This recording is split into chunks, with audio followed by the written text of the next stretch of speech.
مسجد بنانے کی فضیلت۔ رسول اکرم صلی اللہ علیہ وسلم نے فرمایا، سیدنا عمر بن خطاب رضی اللہ تعالیٰ عنہ سے مروی ہے کہ رسول اللہ صلی اللہ علیہ وسلم نے فرمایا، جس شخص نے اللہ کے لیے ایسی مسجد بنائی جس میں اللہ کا ذکر کیا جائے تو اللہ اس کے لیے اس کے بدلے جنت میں ایک گھر بنائے گا۔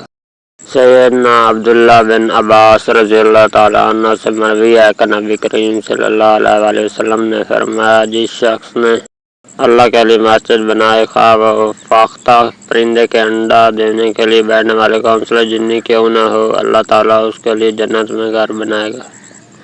سیدنا سمرہ بن جندب رضی اللہ تعالیٰ عنہ روایت کرتے ہیں کہ رسول اللہ صلی اللہ علیہ وسلم نے ہمیں اپنے محلوں میں مساجد بنانے کا اور انہیں صاف ستھرا رکھنے کا حکم دیا۔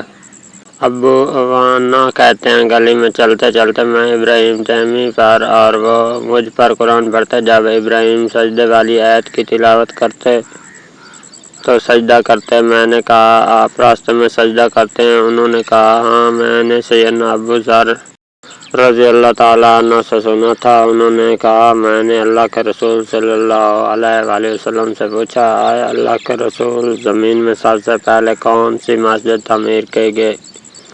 آپ صلی اللہ علیہ وسلم نے فرمایا، مسجد حرام۔